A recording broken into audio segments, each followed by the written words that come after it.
मनोभावों को सौंदर्य के साथ अभिव्यक्त करना ही कला है।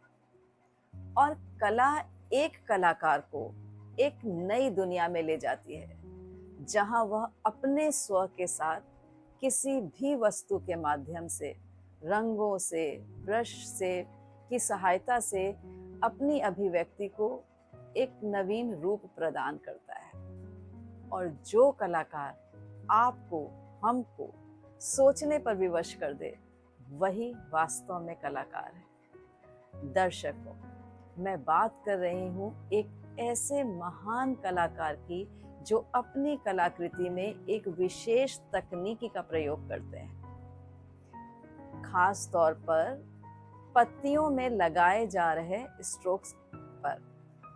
उनकी पत्तियों को आप देखें तो ऐसा लगता है जैसे वो कुछ कह रहे हैं, कैनवस बोल रहा है। पूरी कलाकृति में कहीं और छोर का पता नहीं चलता है और सौंदर्य इतना अद्भुत कि दृष्टि हटती नहीं है। कलाकृति इंद्रियों के करीब होकर भी इंद्रियों से परे दिखाई देती है और ऐसा लगता है जैसे कि हम कहीं खोते जा रहे हैं हरे भरे सघन जंगल में, जहाँ प्रसन्नता है, जहाँ उदासीनता है, जहाँ तीव्रता है, तल्लीनता है। जी हाँ, मैं बात कर रही हूँ विश्व प्रसिद्ध जाने माने चित्रकार, कलाकार श्री R.S. शाक्या जी की। आपने कई राष्ट्रीय और अंतर्राष्ट्रीय मंचों पर अपनी कलाकृतियों का प्रदर्शन किया है और आपको सम्मानित किया गया है। कई एकल शो आपने किए हैं। आपको स्वयं भारत के राष्ट्रपति ने राष्ट्रपति भवन बुलाकर सम्मानित किया है। यही नहीं, कला गुरु सम्मान, अनेकों सम्मान आपकी झोली में है। उनको गिनवाना स्वयं सूरज को रोशनी दिखाना होगा। तो दर्शकों, प्रतीक्षा की घड़ियां समाप्त करते हैं और शीघ्र मिलवाते हैं हम आपको अपने आज के अतिथि श्री R.S. शाक्या जी से। R.S. शाक्या जी, आपका अभिनंदन है हमारे चैनल कोना मनका में। सर, हमारा पहला सवाल आपसे कि कला में रुचि का कारण क्या? ये प्रश्न तो उत्तर बड़ा ही छोटा भी है, बहुत विस्तृत भी है। छोटा इसलिए है कि मैंने जब तक वो संभाला, मैंने रंगों को देखा है।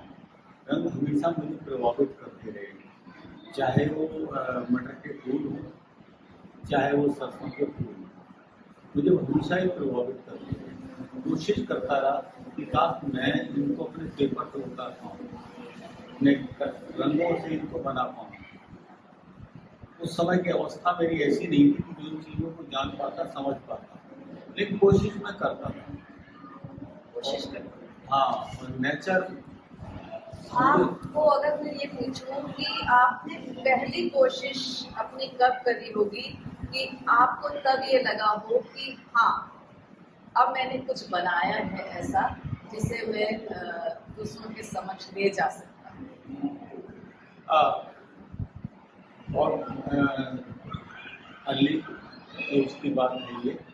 मैं 7th या 8th में पढ़ रहा हूँ, शायद उसी समय जूनियर स्कूल में था।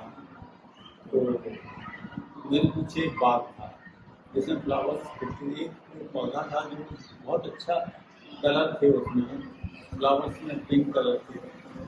तो जब मैंने उसको बनाया तो मेरे टीचर ने कहा कि ये कहाँ से लेके आए हो भाई? मैंने कहा बस पीछे स्कूल में पौधा है, मैंने उसी को बनाया, उसी के फ्लावर्स बहुत ज़्यादा। उनको ये लगा कि एक 7th क्लास का बच्चा ऐसा कैसे कर सकता है। जब उन्होंने एप्रिशिएट किया तो मुझे लगा शायद मैं कर पाऊँ, इससे आगे बहुत अच्छा कर पाऊँ। बस शुरू हो गया। देखिए, ये सब चीज़ें बच्चों को बहुत प्रभावित करती हैं, खास तौर से उन स्टूडेंट्स को जो कला में रुचि रखते हैं। कक्षा 7 में आपने कुछ बनाया और उससे लोगों ने इतना ज़्यादा पसंद किया। दर्शकों, आर्य शाक्या जी ऑयल पेंटिंग बहुत सुंदर करते हैं। आप उनके चित्र देख सकते हैं इस कैटलॉग में कि वो बहुत ही सुंदर चित्र बनाते हैं और इसके साथ ही साथ लैंडस्केप में आपको महारत हासिल है। तो अगर हम आपको दिखाना शुरू करेंगे उनकी कलाकृति के नमूने तो शायद कम पड़ जाएंगे अभी दिखाने में। तो हम पूछते हैं कि कैसे ऑयल पेंटिंग की तरफ आप बढ़े।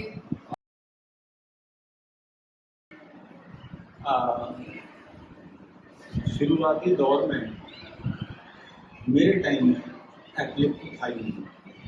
पहली बार मैं वाटर से ही करता था और मुझे ये ज्ञान नहीं था कि मैं एक्चुअली ये टेक्निकल टर्म्स क्या है, मुझे ये नहीं मालूम। बस मैं वाटर कलर से ये काम किया। एक स्ट्रोक मुझे गॉड गिफ्टेड कहिए या जो भी कहिए, वो बचपन से ही जो मैं आज की तारीख में पत्तियों में लगाता हूँ सिंगल स्ट्रोक, वो बचपन से ही लगा हुआ। मैं बंचेज बनाता तब भी वाटर कलर से वही स्ट्रोक लगाता था और वही लगातार कंटिन्यू जब मैं आगे और थोड़ा बड़ा होगा तो यूनिक स्ट्रोक को फिर लोगों ने अप्रिशिएट करना शुरू किया कि ये स्ट्रोक बहुत अच्छा है। तो तब से मैं एक्रिलिक में मैं कोशिश की, एक्रिलिक से मैंने काम किया है, लेकिन वो फिगरेटिव वर्क किया है, ऑयल वर्क नहीं किया। ऑयल में और एक्रिलिक में ये है कि एक्रिलिक हम लोग अपनी डेप्थ नहीं दे पाते, मैं नहीं दे पाता, लोग दे लेते हैं लेकिन मैं नहीं दे पाता। और ऑयल से मैं चाहे जैसे ऑयल को ले जैसे करना चाहूँ मैं कर सकता हूँ। तो अभी मैं देखूंगी कि आप जो एक स्ट्रोक की बात कर रहे हैं वो आप हमारे लिए ज़रूर करिएगा, देखना चाहेंगे और दर्शकों को भी दिखाना चाहेंगे कि हर कला में हर व्यक्ति का अपना एक हुनर होता है जो उसे उसी क्षेत्र में आगे ले जाता है। कहीं ना कहीं वो उसे अंदर से कहना चाहिए इतना प्रभावित करता है कि जैसे कि सर ने एक स्ट्रोक को ही अपना आधार बनाया और सुंदर पत्तियों को पेंटिंग्स को बनाया है। अगर आप देख सकते हैं तो एक से एक सुंदर हरी भरी पेंटिंग्स है जो जिसमें वो इन स्ट्रोक्स का प्रयोग करते रहे हैं और भी कई सारे चित्र होंगे जो दिखाने में थोड़ा सा है मुझे लगेगा समय कि वो इनका प्रयोग करते रहे। तो सर ये तो रही ऑयल पेंटिंग की बात।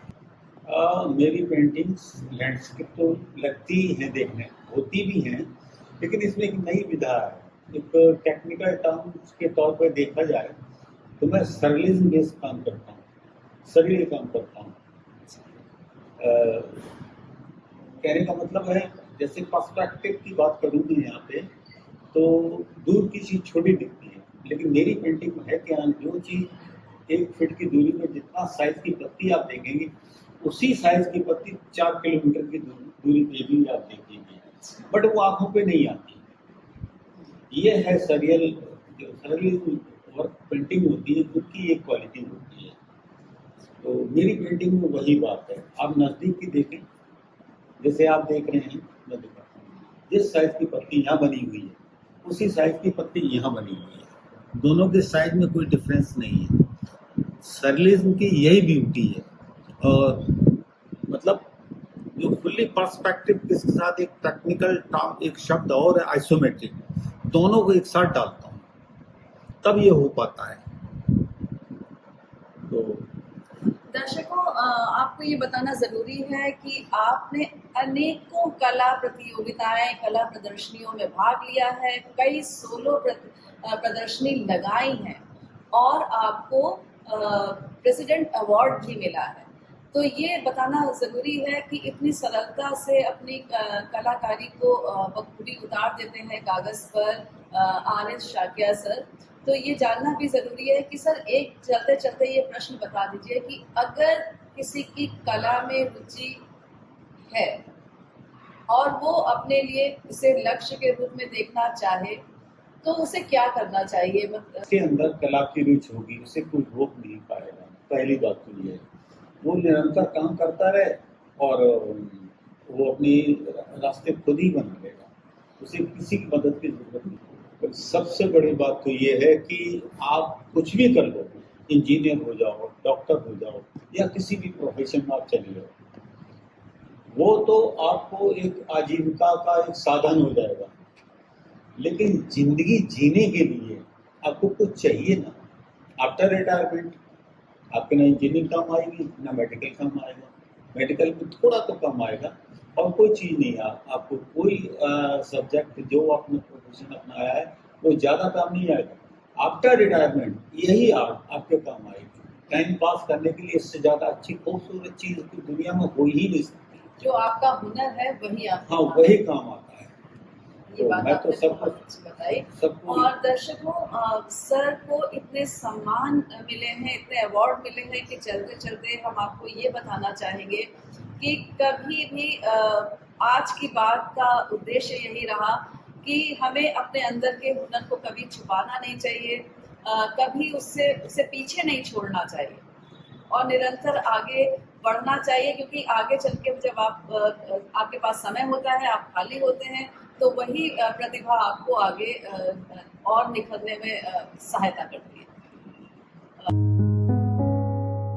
आपसे बातचीत अच्छी रही और मुझे पूरी उम्मीद है कि हमारी इस बातचीत को सुनकर विशेष तौर पर कला में रुचि रखने वाले विद्यार्थियों को बहुत सहायता मिलेगी। और सबसे अच्छी बात है ये कि आपने अपनी बातचीत हमारे साथ साझा की और हमें बहुत कुछ बताया कि एक कलाकार यदि कला में बिल्कुल खो सा जाए तो वही शायद वो कुछ विशेष तौर पर कर पाता है। तो बहुत बहुत धन्यवाद सर, पुनः आभार और धन्यवाद कि आपने अपनी महत्वपूर्ण बातें हमारे साथ साझा की।